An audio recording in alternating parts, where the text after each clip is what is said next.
వదినగా tiffin ready అయిపోయిందండి. Ready రా చూడు. ఇడ్లీ ఇడ్లీ కామన్, కానీ చట్నీలు స్పెషల్. పుదీనా చట్నీ, వేరుశనగ గుళ్ళ చట్నీ. వేరుశనగ గుళ్ళ ఉళ్ళే వేపేసి చేసుకుంటే బాగుంటుంది చట్నీ, టేస్ట్ కమ్మగా ఉంటుంది. తర్వాత ఏంటది తోడంటాను. రాత్రి ఇలా తోడబెట్టేసాను. చూడు ఎలా తోడుకుందో గడ్డలాగా. దీన్ని ఇప్పుడు ముక్కలు కట్ చేసి కేక్ ముక్కల్లాగా వాటర్ కలుపుకొని తినేయడమే.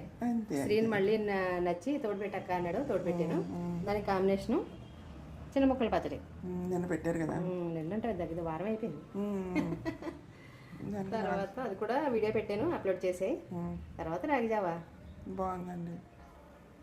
ఉదయం లేవగానే మనం బ్రష్ చేసుకున్నాక ఒక 4 వెల్లుల్లి రెబ్బలు రేకలు తీసేసి పచ్చివి తినేసి కొంచెం బెల్లం ముక్క కానీ కొంచెం తేనె కానీ కలిపి తింటే అది మనకి హార్ట్కి మంచిదే, మన ఒంట్లో ఉన్న కొవ్వును కూడా తగ్గిస్తుంది.